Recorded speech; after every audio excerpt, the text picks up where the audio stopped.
Okay, well, thank you, Jennifer, for reaching out to me, and it's always a pleasure to get back into the swing of things of giving classes. For those that don't know me, I think most of the faces I know, but there are some new faces here. So, first of all, it's always good to see new faces, and it's not so hard to see new faces here yet because I'm only here in town 8 months, right? But we moved from Jacksonville, Florida. We're there for 9 years. In Jacksonville, I was doing more outreach, in-reach education through the local shul. We moved to St. Louis because we needed a high school for my daughter. And thank God there's a very nice high school here, Esther Miller Beis Yaakov, where I happen to work at. I'm the executive director there, right? So if you get a phone call from me, please don't hang up. I do call besides raising money, I call for other things also. No, but seriously, it's been such a wonderful transition, and to be able to get back into the swing of things and my passion of being able to educate and to give classes. I really appreciate the opportunity to be able to give classes. So just a little introduction to the class. So we were going back and forth. Should I stand? Should I sit? And I said, when you're sitting, it's a little more, it's not as formal. And therefore, it allows people to feel a little more comfortable to ask questions. Questions are the key to wisdom. So if you're not sure what I'm saying, or you have a question about something, feel free to call out, raise your hand, whatever, have a way you want to do it. But if I'm in the middle of a thought, I would just say, I'm going to put my finger like this. It's 1 second, but I will get back to you. But please, questions are the key to wisdom. And it's really the greatest way to learn is by asking questions and then to be able to answer that and to delve deeper into it. Okay, so this series is a 3-part series. We're going to talk about great Jewish leaders. Now, there's so many great Jewish leaders, right? So how could it be a 3-part series? I mean, it could be a whole year series, right? Thank God the Jewish people were blessed with great Jewish leaders. But, I have a limited time and we can't do that, not now. Right? So we decided to pick on some of the great leaders, Abraham and Sarah. We're going to talk about them today. We're going to talk about Moshe. We're going to talk about Esther. Right? We're going to talk about some of the great leaders. And through them, I'm going to intertwine some of the other leaders, some key and core things that we see from these great Jewish leaders and how we could connect to it in our days. And how can we connect to it and grow from that and become our own leaders in our own right? Because really, if you stop and think about it, each one of you are some kind of leader. Is it you're a leader of your kids? Which could probably be the hardest job, right? Is it a leader of a congregation? Is it a leader of your school? Is it a leader of a team that you're working with? Is it whatever that may be? We're all leaders in one way or another. And really, we have to be leaders for ourselves also. Because sometimes we think leadership is only for other people. Really, a good leader is when they work on themselves, even when they don't have any leadership role, then they become automatically good leaders. How many people do we know that did not strive to be leaders, but organically became leaders? Sure, we all know 1 or 2 people like that have just become leaders in their community, in their congregation, in their work, amongst their friends, is because these people are people that worked on themselves and they became leaders. Because we don't run after leadership. It comes to you.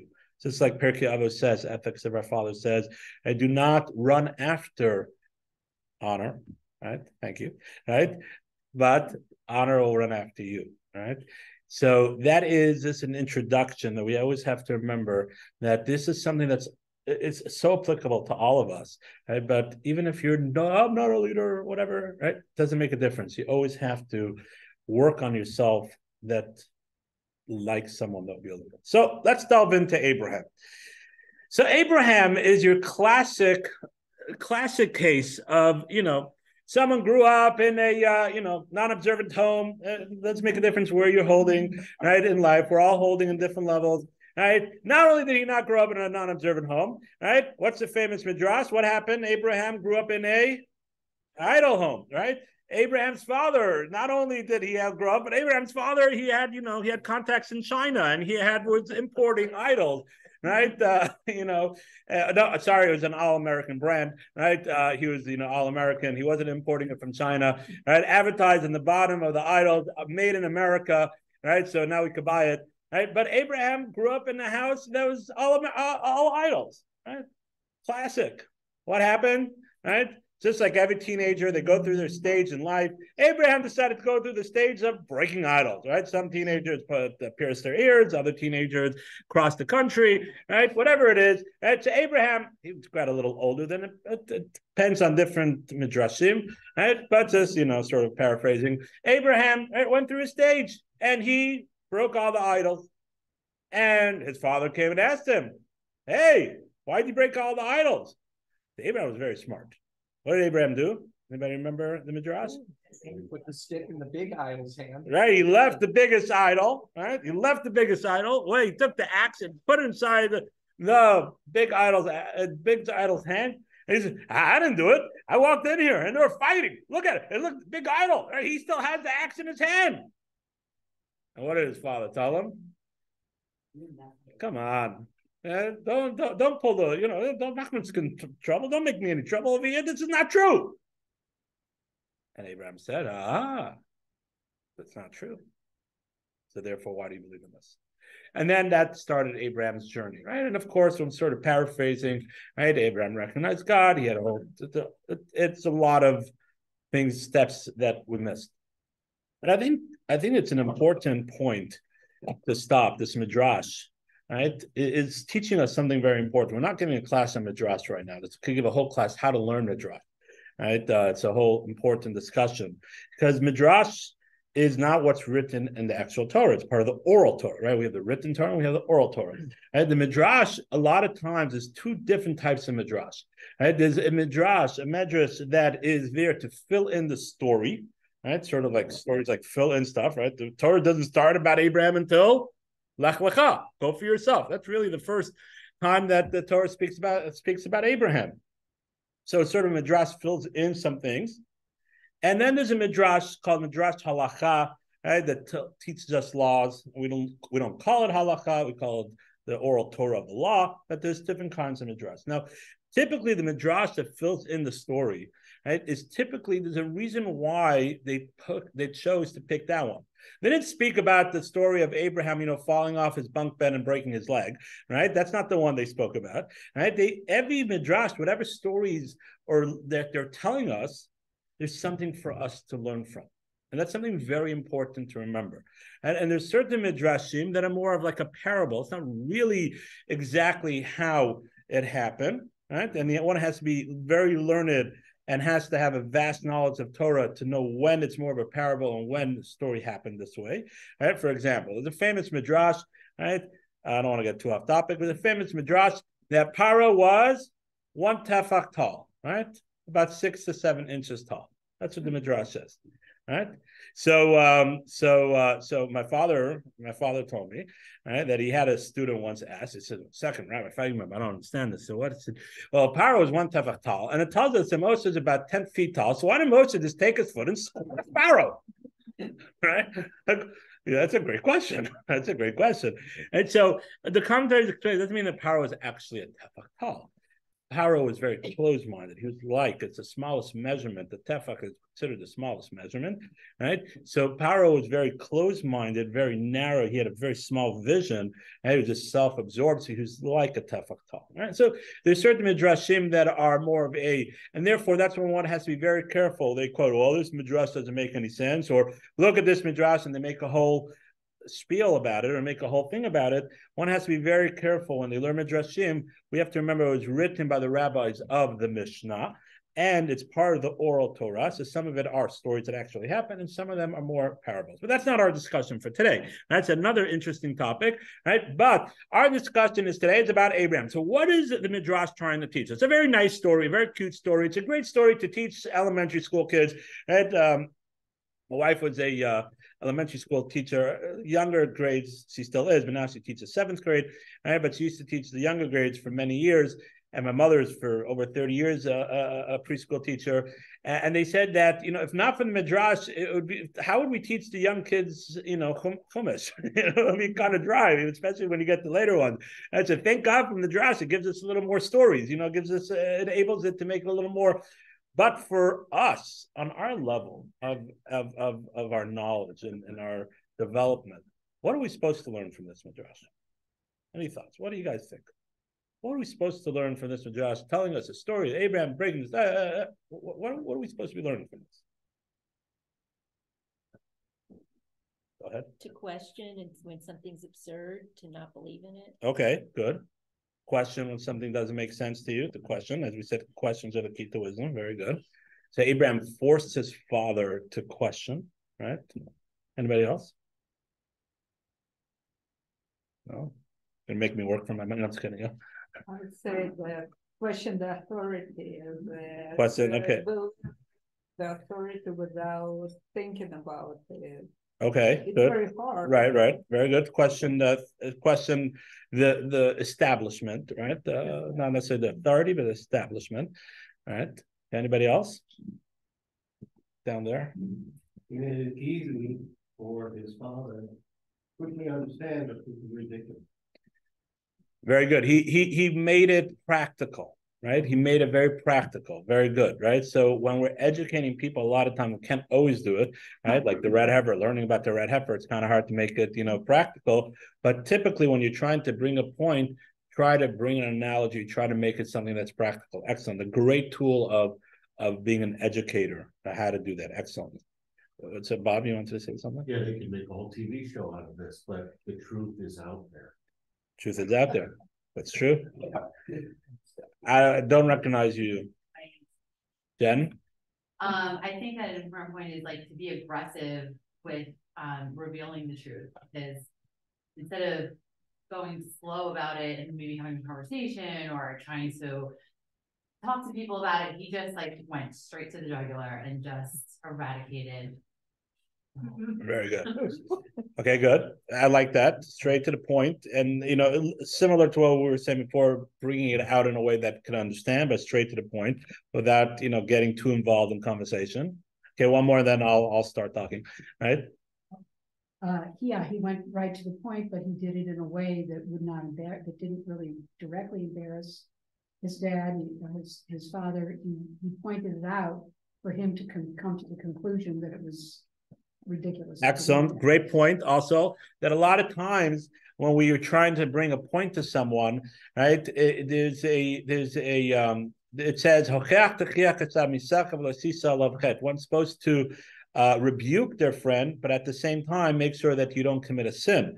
Right. So when there's ways, sometimes you got to just come straight to the point, right? But sometimes if there's a way of bringing it out, he said, "Father, look what happened," and he was able to educate his father without actually telling his father, "You're doing something wrong." Right? That's a great point.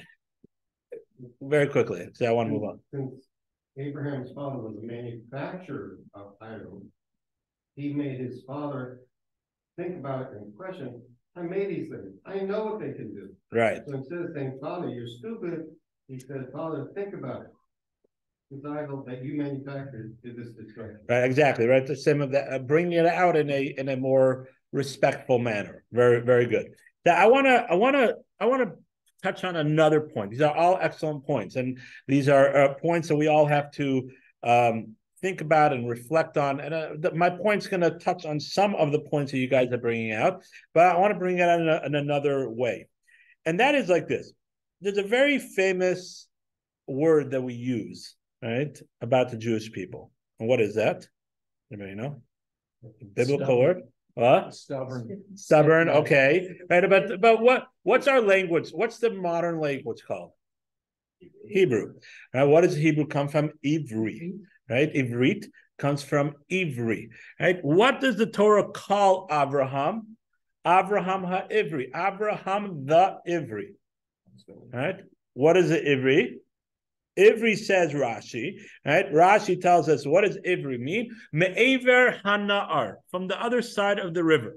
So imagine this, right? Our language, right? The Hebrews, which were known for many years until the word Jew came around. That comes from Yehuda, from Judah, right? We're known as the Hebrews throughout. We're known as the Hebrews. This Avraham ha'Ivri, the Torah decides to call us, right, by Avraham the Ivri, the Hebrew. Right? That's what the Torah decides to call Avraham. What is it?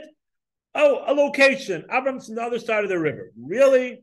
Like, think about it. That's our whole great thing. Avraham, right? We, the Jewish people, our Hebrew, our language, the other side of the river, a place, a location.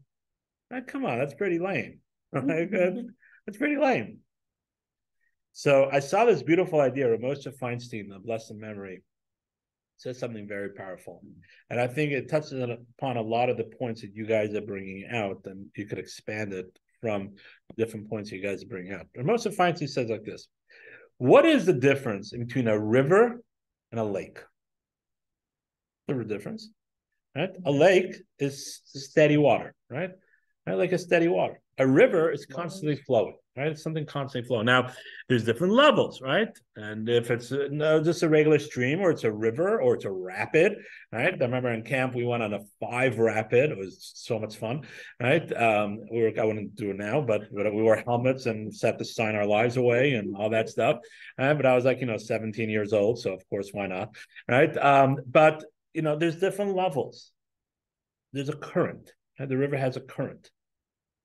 Says Ramosha Feinstein that what the Torah is not necessarily, of course, Abraham maybe was from the other side of the river, right? From Aram Naharaim, that's where he was. It happened to be he was from the other side of the river. But the Torah is telling us that there is a deeper, Avraham Ivri defines, it's a definition of who Avraham was.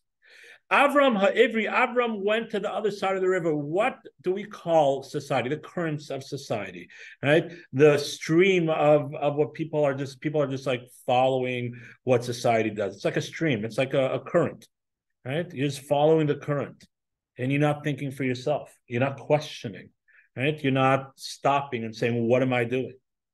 Avraham Ha'ivri, Avraham the Ivri, what defined Avraham, what allowed him to create and to develop what's then started off the Jewish people, the father of monotheism. And not only the father of monotheism, the father of chesed, of charity and kindness too. Because we know Avram's midah was chesed. The two things work together. When you're closer to God, you have a higher level of charity because you realize that everything, all your possessions are not yours. You realize it's a gift from God.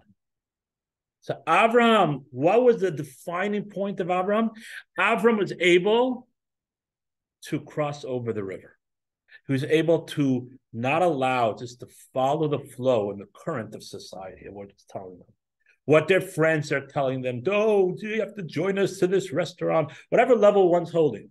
If it's a non-kosher restaurant, if it's a kosher restaurant, but not that, a level of hechsher that you believe in, right? Or it's going to a certain play, which is not so modest, and you're starting to grow on that. Wherever, we're all holding in different levels.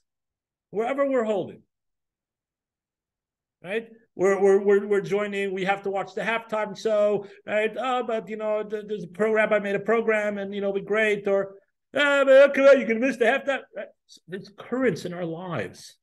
There's so many currents in our lives, be it if it's subtle ones, if it's our friends, family, society, work. And sometimes we just we don't have the strength. We don't want to question. We don't have the strength to fight it. Avraham Ha'ivri, we are known as the Hebrews because Avram was able to stand up and say, no, I'm going to walk through the currents. If it's a stream, if it's a river, or if it's a rapid 6, I'm still going to walk through that river. And I'm going to get to the other side.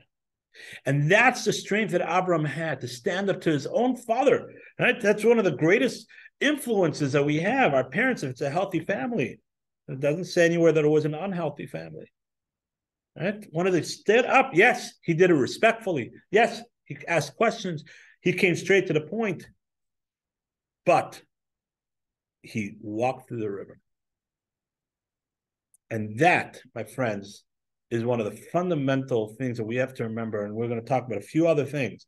But if we take away one thing from today's class, Avram and Sarah also, Sarah, right? Who was Avram's niece, right? Sarah also had the same character trait. Sarah, and sometimes it seems harsh, right? Sarah was a greater prophetess than Abraham. You know that? You know that? Right? Sarah was a greater prophetess than Abraham. Right? Because God tells Abraham, listen to your wife. Right? Us men we're doomed. Right? Already Abraham told God told Abraham to listen to his wife. Right? Whatever Sarah tells you, do. And the Rashi right there says because Sarah had a higher level of prophecy than Abraham.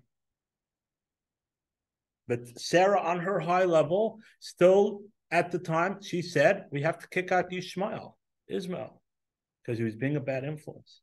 She was a compassion, a motherly love, right? It wasn't her child, but this high level, the whole house of Abraham, she went out and she made food for these strangers, right? When the strangers came, the 4 guests, she was a house of chesed, of kindness and loving. Imagine what the tabloids are, a big WhatsApp goes out quickly. Oh my God, Sarah kicks out a boy, right? Makes a boy homeless, right? And it's blown up. Look at the Sarah hypocrite, right? That it's on Facebook and Instagram for the younger generation, right? And it's everywhere. Can you imagine how hard it is to stand up to something like that? But Abraham and Sarah had this strength, had this midah of saying, no, we're going to follow what the Torah tells us to do. We're going to follow what God tells us to do. We're going to make sure that we have a rabbi and we listen to our rabbi. We listen to our educators. We listen to people that tell us what is the proper path to go. Because we want to make sure that we're walking through that river. Avraham, Ivri. That's point number 1. Any questions or comments on that? Okay, let's move on. Okay, so I saw this beautiful idea. I actually used it one time in Rosh Hashanah, or Yom Kippur, I don't remember, in Jacksonville. I used to give classes in Rosh Hashanah, Yom Kippur. And I use this idea that we find it's brought, we say, what's the first thing that we recorded in the Torah that God tells Avraham?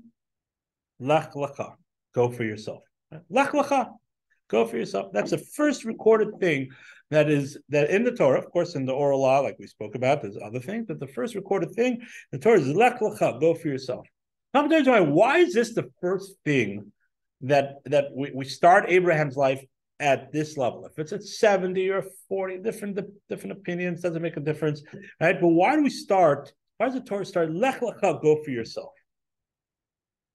And the commentaries explain something very powerful.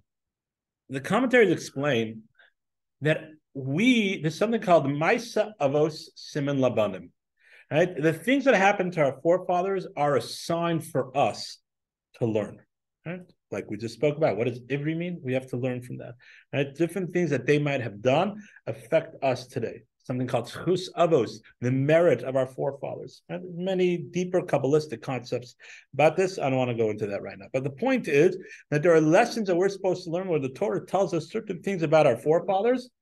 We have to reflect internally and say, how does this mean to us?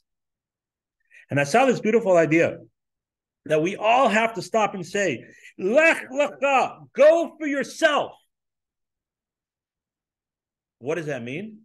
So Rav Zusa, right? Rav Zusa was a great Kabbalistic rabbi, right? Hasidic rabbi that lived in, I think, Poland, probably, right? Or Ukraine, right? Or somewhere in that area. And it probably depended on the time of year, what country it was under, right? Right, he lived in that area. And he was a Hasidic master. And Rav Zusa was a phenomenal Hasidic master. And one time, his students asked him, he says, when you come up to heaven, right? If you had the opportunity to be like anybody, right? Who would you like to be like? Who would you like to be like? So he responded to like this. He says, when I get up to heaven, they will not ask me, why weren't you like Moshe? They will not ask me, why weren't you like Abraham? They're going to ask me, why weren't you like Ramosha Feinstein, at least closer to our generation? Right? They're not going to ask you why you weren't like X, Y, and Z. But you know what they're going to ask me? Why weren't you Reb Zusha? He says, I don't want to be anybody else. I have to try to just be myself. Lech lecha. You have to go for yourself. You have to look internally and say, what talents did God give me? What strength did God give me that I can connect to him closer? It's coming to a class.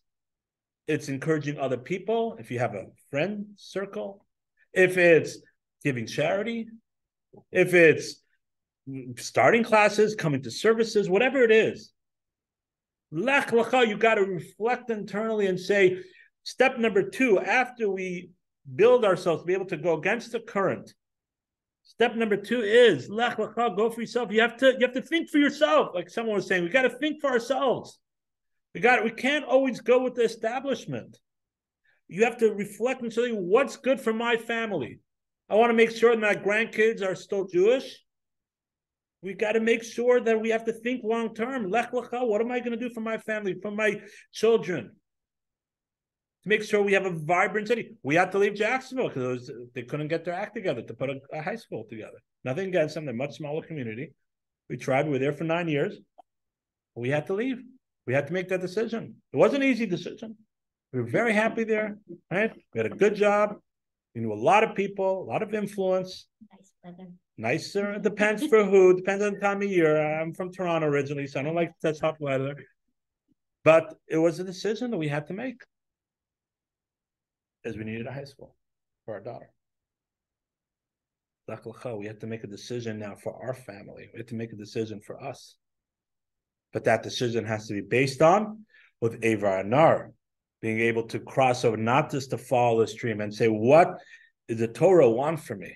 What talents did God give me that I could utilize to strengthen my community, to strengthen my synagogue, to strengthen my family, to strengthen myself? Lech lecha. Right, that's step number 2. Go ahead. No, I just said go ahead, so you didn't interrupt. That is my favorite parsha because God says, "Go for yourself, leave your community, things you got to learn there, leave your home, things you learn Right. there, and your whole time. I mean, to really find yourself." And a lot of times, when I first read that, I was blown away because I thought. One of the things like my grandma used to say to me, I grew up thinking, and then when I see it in retrospect, it's like, the celibate. But things like that, it really makes you learn and go learn Torah and all the stuff you grew up with in there. I'll tell you, you remind me of a story. I don't think I said it here yet, and even if I did, it's good to hear it again. Right? My father told me this story. My father, just for those that don't know, my father is a great rabbi. Right? They made Aliyah last August, same time that we moved here. They made Aliyah. Right? So they did a better move. Nothing against St. Louis, but Israel can't compete. Right? But they were living in Toronto for many years. My father's been an educator for years, giving classes. So in the early 90s or the late 80s, he was asked by Jews for Judaism to join them at a convention of Jews for J. Now, Jews for J does a convention every year, a big convention where they bring all their clergy and their people, and they have like a whole big thing, right? And Jews for Judaism goes and rents a few rooms that they can hang out in the lobby and try to save some neshamas, save some souls. Right, so they were missing one rabbi, couldn't make it. So the head of Jews for Judaism in Toronto knew my father very well, and he asked him if he could join him. He said, "Okay, why not?" So they go there. They had a lot of interesting stories, not for now, but the one person they were sitting in the lobby and they got slipped a note. Please meet me in room 204, right? Whatever, right? So they're like, like they're gonna break our legs, like there, that's it, So they decided they're gonna go, that faith in God, they're gonna go, and they walk into the room at a certain time. They said they walk into the room, and the person said, I could not be seen talking to you. I'm a cantor in one of their quote unquote synagogues, right? I'm a cantor there, and I couldn't be seen. I'm curious. I want to know. Okay, so they talked for a long time, and I don't remember. I forgot my father said it was hours that they spoke for. Right, him and one other rabbi. At the end of the conversation, right, the guy said, "I hear." I said, but he said, but I'm stuck. So what do you mean stuck? I said, I feel like my feet are in cement. He said, what do you mean? So, well, I'm the cantor there. I'm well respected. My wife is not Jewish. I have my kids. I feel like I'm stuck in cement. And that's how he felt.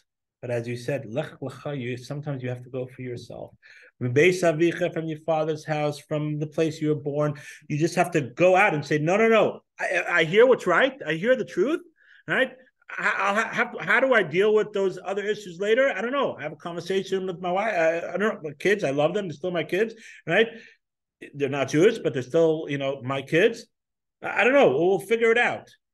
But you have to go for yourself, right? You got to do the right thing, right? You got to be strong and say, I got to move forward and follow my relationship with God. And it's not all or nothing. It takes time, right? It's a process.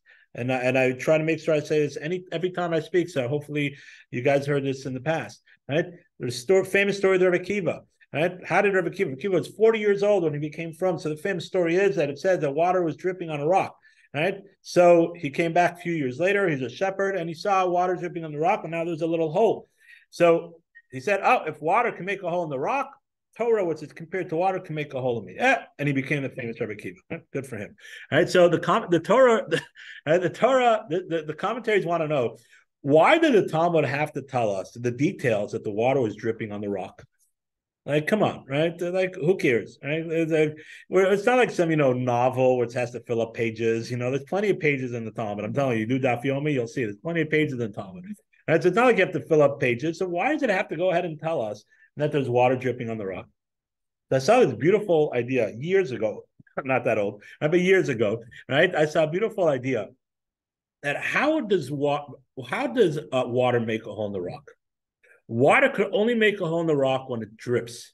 If there's a flow of water, right, like by the ocean, so it shapes the rock. It doesn't actually make a hole in the rock. But if there's a drip, one drip after another drip, that's the only way the water makes a hole in the rock. And that's the only way that we can make a hole in our materialistic rock. And our rock that is keeping us connected to the materialistic world is one drip at a time. Right? One step at a time. It's taking on one thing. It's not saying, I'm gonna daven once a month. I'm gonna come to shul once a week. Wherever you're holding. I'm gonna make sure. I remember we had someone I was learning with. They said, "Rabbi, I stopped eating pork." I said, "Mazel tov, mazel tov." That's one step. And now he's wearing tefillin every day. Right? Mazel tov, because it's one step at a time. Right? So yes, we have to be strong and we have to be Avar and Nahar. Right? I was just thinking the way to get over a very rapid river is you have to be very delicate to walk over slowly. Right? But that's how we have to make sure. Yes, it's hard. From all that stuff, but we have to make sure that we're growing one step at a time. So that's lesson number 2 that I want to take away from learning from Avraham, right? And again, Sarah had a similar idea, right, by Sarah. The word emuna, right? The word emuna. You know where the word emuna comes from? Emuna means faith, right? Where does the word emuna come from? So Rev Samson Falhurst and Rev Aryeh Kaplan expands on this many times. Says that the word emuna comes from uman, from a worker, right? Uman is a worker, right? From someone that works.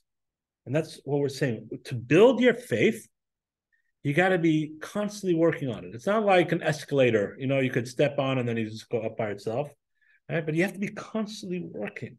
You got to be constantly one step at a time working on it and working on it and working on it.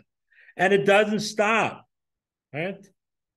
It says that the great sages, right, even in their death, they're working, right? Because spirituality, it's a beautiful work, right? It's a work of love and it's a work of relationship. But one has to realize that if they really want to grow, right, they have to constantly work. And therefore, Abraham, even at the age of 99, right, God was still testing him. The age of 99, right? And not only that, even later, right, he had other challenges, right?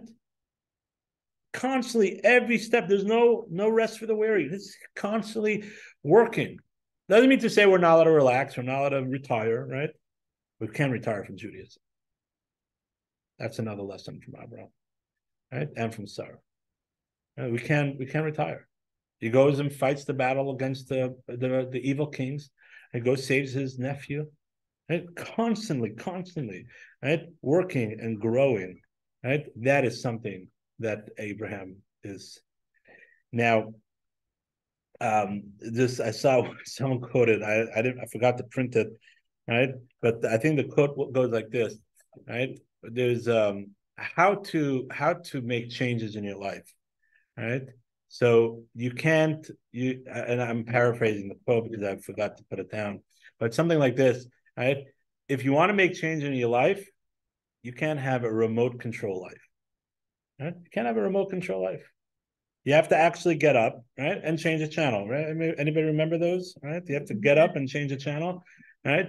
I remember we used to go to my grandmother's house, right? So we didn't have a TV growing up, right? And we still don't have a TV, but we didn't have a TV growing up. But we used to go to my grandmother's house, right, in New York, right? So my grandmother lived in New York, and we would watch Gilligan's Islands, right? Remember Gilligan's Island? Right? We used to watch Gilligan's Island. But every time we had to turn the knob. It's like a knob to turn, right? And then we had to move the hanger also, right? But but we had to turn the knob. If you want growth in your life, you have to get up. It's not a remote control. You can't just switch channels. Right? Okay, today is this channel, today's that channel. Okay, Torah. It's not how it is. Right? You got to get up. You gotta work, and that's Avraham. Lech lecha, lech, go. Be constantly on the move, because the second you stop, you fall. You don't fall, but you're not gaining, and you lose time. And we just drove back from Toronto, right? My kids always like, oh, Daddy, how much time or whatever it is, and when are we going to get there? And I do the same thing. I'm still a kid, right? But every time I was like, we get off the exit, even if it's like a 5 minute, it's not you lose more than 5 minutes, right? I was only up for 5 minutes, and all of a sudden GPS says another 20 minutes. Like, what happened? It's because the speed you are going, right? You don't have that acceleration, so now that all is calculated. That's the same thing with life. If you're not constantly moving, now again, it's step by step. Remember, we're saying concepts that we have to aim for, but it's step by step. Right? But if you're not constantly growing, not constantly moving, then you are stalling. Life is not like an escalator, right? You have to keep on moving. Lech lecha, go. Be. Judaism is an action. Right? We move. We're doing. Right? Judaism is the only religion that has tons and tons of action, shaking the lulav, blowing the shofar, right? Making sure that our speech, when we speak properly, giving tzedakah. Now, there's the axioms of giving tzedakah, right? Besides the actual tzedakah itself, right? There's dipping we just had Pesach. Oh my gosh, how many actions do we have there? Right, eating matzah, checking the lettuce, and eating the lettuce. And it reminds me, we were growing up, so we had a lot of guests coming over to our house, and we had a lot of guests also that were not religious. And my father was doing a Melton program. You guys familiar with the Melton program? Right. So my father did a Melton program in Toronto, late '80s, early '90s, and we had a couple come to our house. And from the mouth, they barely knew anything, and really didn't know anything. And now they're religious people, right? Beautiful family, beautiful people. And they didn't know anything, and they left the Seder at 11:30, 11:45, right? So they missed the good part, they missed the food, right? So after the next day or whatever, the next time they had a class, my father asked him, so what do you think about the Seder? An authentic Seder. Says, Rabbi, I'm not sure what kind of religion you have, but all we had was matzah and lettuce. That's all we had. Right? It's with so many actions, so many things, because we have to constantly be doing. We're not a passive religion.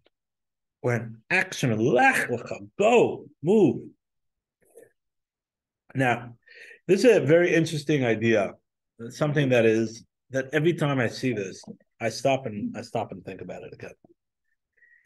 We were when we were driving. So on the way back, we had to leave Motzei Shabbos because the way it worked out, it was hard. You couldn't leave Motzei Yom Tov because it's 11 and a half, 12-hour drive. So it's we would get too close to home for Shabbos. So we left Motzei Shabbos, after Shabbos. So of course, we wanted to get out by 10:30. Of course that doesn't happen. We had to clean the house we were staying by and packing, and thank God, we're a family of 7, and then we had to go buy some food because there are kosher restaurants in Toronto, and we had to go. They're open at 11 o'clock at night. All right, so we didn't get out till 12. We didn't get out to 12. We drove to Detroit, which is 3.5 hours away, right? And we slept over there, and then the next day we did the rest of the trip. But every time I drive at night, I don't like now driving at night so much, but every time I drive at night, I find something fascinating. I find that when you are in a place where there's just a few lights, right? Like street lights, like when you're more closer to the city, or when there's an intersection, usually they have like in a bigger, even if it's not a small town, they have a light there. The whole street is lit up. Even if you have one or two lights, a lot of the streets lit up. But when you have no lights, it's pitch black. You notice that? It's pitch black. It's literally pitch black. Why is that? It's because for darkness needs to consume every light. But light, you only need to start off with one match. You have light already. You only need to start with one match, a little light. Takes away the darkness. That's how Avraham started. Avraham started by bringing a little light into the world. And then it spread. He got students and it spread more. And then he had Isaac, and Isaac had Jacob, and Jacob had the 12 tribes. And the 12 tribes had their children. And then 6 million people walked out of Egypt. Depends, women, men and women, there's different numbers. Right? 4 million, depends, how many kids did they have? Or, okay, 400,000 men over the age of 20, right? So it was about 4.5 million, 6 million, different calculations, walked out of Egypt. Then they went to Mount Sinai and they received the Torah. And there's a tremendous light that was lit up. And our job is to bring that light. Hey, Am Segula, be a light unto the nation. We have to be like Abraham. We have to bring that light. Every mitzvah that we do, every good deed that we do, as insignificant as you think it might be, light is never insignificant. Because light always lights up the darkness. Darkness needs to consume all the darkness. But light, every mitzvah that you do brings more light. There's a famous, sorry, I forgot his name right now. It's going to come back to me, right? That said that every time a Jew does a mitzvah, a shefa tov, this beautiful shefa, like a dew of spirituality, comes down and awakens someone else's neshama, awakens someone's soul. Now it's their free will what they do with that. Sometimes you get an inspiration. People, I've dealt with a lot of non-religious people. I said, like, what's your story? It's curious. And they said, I don't know, we just woke up, we had this Israel, we heard this question, we heard something, we had some kind of, we decided to explore, we decided to, where does that inspiration come from? Because someone did a mitzvah, someone came to shul, someone made a blessing before they ate, someone said something nice to someone else, someone was Avraham, someone withstood the pressure of a family or friend or community or the society, and stood our grounds of what Torah wants us to do. That's Avraham. You're being a little bit of Avraham, which is bringing light into the world. So words of encouragement, something to reflect on. That is why, what was Avram's original name was what? Avram. Right? Avram is, right? He was a father, he was a father. But it was changed to Avraham. What does the Torah say? Av, who's named Abraham, Av of all the nations, right? Became the father of all the nations. Because Abraham was transformed himself. He created in the Jewish people the ability to be able to shed light everywhere. With every mitzvah that we do, every good deed that we do. And we have a few more minutes. I just want to talk about 2 more points, and then I'll take some questions. And then, so 2 more points, okay? 2 more points. The Talmud Ethics of Our Father says there are 3 main character traits. If you have them, you're the Talmidim of Avraham. The Talmidim shel Avraham, you're from the disciples of Avraham. If you have these 3 character traits, right? What are they? Ayin Tov, a good eye, 20/20 vision. No, well, of course we'll have to explain it. Right? Ruach Nachona, right? uncombining soul, like a soul that's, we'll talk about what it means in a minute, right? And nefesh shafala, and a low nefesh, a low soul. What does that mean exactly, right? What does that mean exactly? So the Bar Tanura explains, right? A humble demeanor and undermining stoicism. What? That's wine. Bar Tanura. Yes, actually Bar Tanura, that's where it comes from. Exactly. Right? There was a commentary, Bar Tanura, he was from Italy, right? It's from Italy, and he moved to Jerusalem, actually, right? He was from Italy, I think, or maybe France, but I think Italy, maybe. Yeah, I think it was from Italy. He moved to France. He moved to Jerusalem. You could go to his grave, his caver. I've been to his caver. It's on the foot of Mount Har Zayim, right by the foot of the Mount of Olives. It's right there at the foot, right? And he lived in Jerusalem. He was a rabbi of Jerusalem around the year 1500, 1600, somewhere around there. Right. So the Bar Tanura, right? Yeah, I don't know what they want to make. For some reason, they name wines after Rabbi Rashi, right? Right, but okay. But so Bartanura explains something unbelievable. He explains that, of course, these are all different attributes of Abraham. What are they? So Ein Tov, a good eye. What does a good eye mean? Right? A good eye means to say that he's satisfied with his possessions. He's satisfied with what he has. Right? He does not crave monetary desires, but on the contrary, right? He connects to spiritual desires. Ayin Tov, it says, Chacham Eina Baroso. King Solomon said, a wise man, his eyes are in his head. And you remember, like, there's these character traits, characters, the eye in the forehead, Right? So it comes from King Solomon says, Chacham Eina Baroso. A wise man's eyes is in his head. What does a wise man's eyes in his head? What it means to say is that vision, right, is what you actually see. Right? Pictures is worth 1,000 words, right? But as we are very well aware, right, with the propaganda in Israel, right, pictures, and in America, right, pictures can be they could be lying, right? You can manipulate it. You could, right, pictures also. So eyes, what our eyes see, right, what we see face value, a chacham, a wise person, right, realizes his vision is like Superman's. It's X-ray vision, right? It's like sees past the actual surface, and he sees ahead. He sees what the outcome, what the actions are going to cause, what is going to be the repercussion of this. All right. So yes, so I want another. Let's say, I don't know. I want another piece of cake, right? Right. So I was not a good boy last night. Right. I came home. I got home late last night, and I needed to relax. So I sat on the couch, and before I sat on the couch, I raided the freezer. Right. And I had 3 popsicles. That's not recorded. Right. Right. So So what's the repercussions of that? Right. We all know what the repercussions of that is. Right. So I have to make a decision. Do I want to? I felt that I needed it then, right? Right.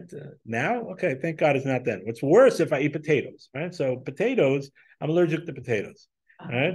So Baruch Hashem, thank God it's not that. But yeah, I just get bad headaches, and my ears water, right? So I take some Advil and I drink a lot of water. And it's like my sinuses act up, right? So when I eat potatoes, right. So sometimes, especially if I'm filling up in gas and I go inside the store and I see the jalapeno chips talking to me, oh my gosh, like I love them.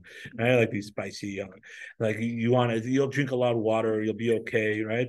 And then afterwards, like a few hours later, I'm like, oh, why did I eat that? Right? So a chacham ain't a barosho. He doesn't just see what's in front of him. That's an ayin tova. That's a good eye, right? A good eye. Avraham Avinu, again, like we spoke about, Avraham Avinu didn't allow these things to control him. And Avraham Avinu had a good eye. He saw what the outcome would be, and that's how he connected to Hashem. Ruach Nachona, a humble demeanor, right?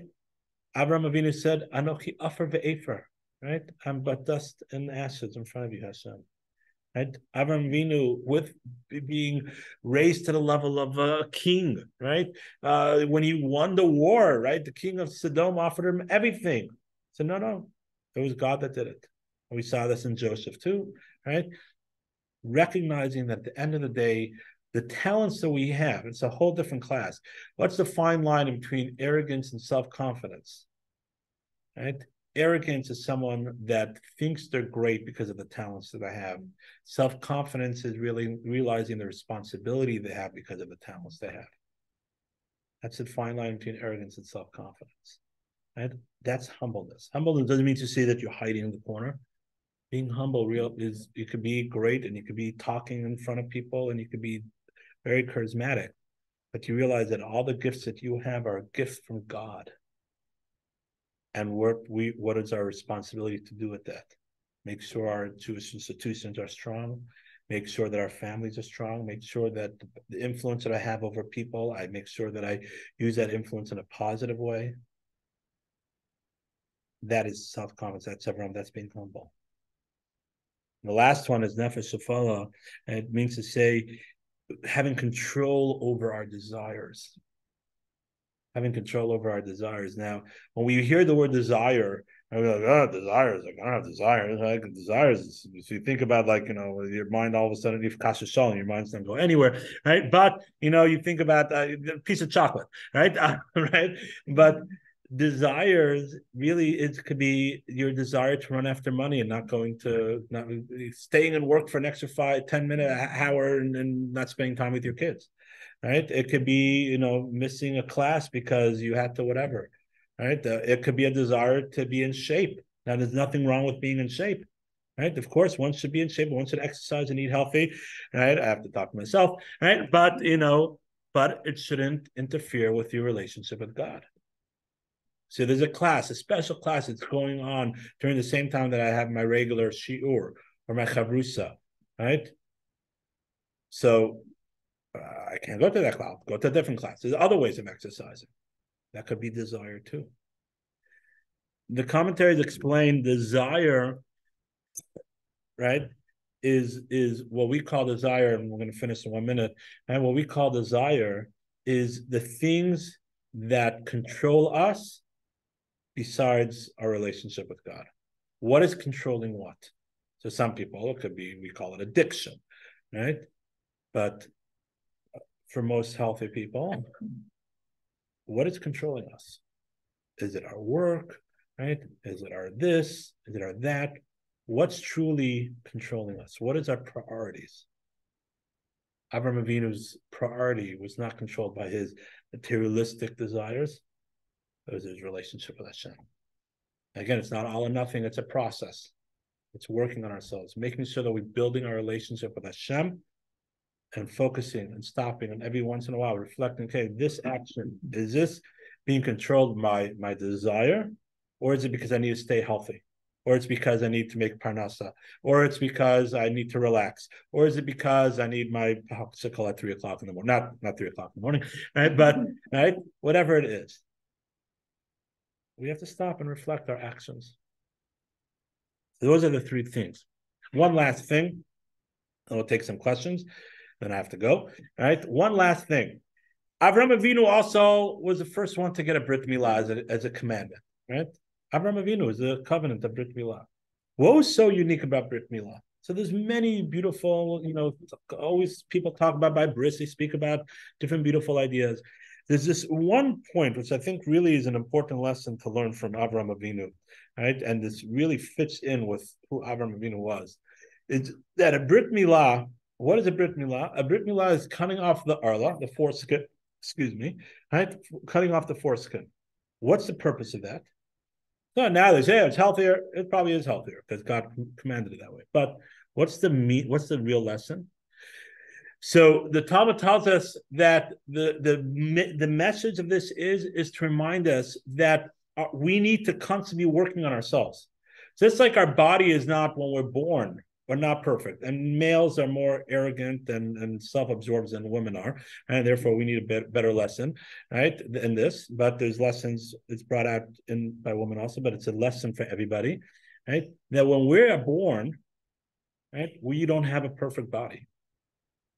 We have to, on the 8th day, which 8 represents a concept of mystical. There's no 8th day of the week, right? There's only 7 days of the week. There's a concept of spirituality. Now we go ahead and cut off the foreskin. The part of the body that creates the most desire, that could create the most desire, is to say that no, our bodies are not perfect. We're training the kid and training us that we have to constantly be working to perfect our body because our body is created all physical. God blew into it a nishmas chaim, a soul of life. And now our job is to make our body more spiritual. And Avraham, who was a father of monotheism, Avraham, who was Avraham Anar, who crossed over the river, Avraham, who had an iron toe, who was able to see properly, Avraham, right, who was humble, who had a belief in God and did not allow the talents and the greatness that God gave him to control him, Avraham, who was control of his desires, right? Avraham Avinu, Sam said, now I could go to the mitzvah of bris milah, because now I know that this is going to stick. And your descendants are going to stick with this mitzvah, realizing that we need to constantly be working on ourselves. We're not perfect people. We have to be constantly working on ourselves to grow. Lech lecha, right? Go for yourself. Be going, working, and make sure that you become the greatest that you can be. I'll end up with one story. I'm a rabbi. I could say I could end off many times, right? So, right?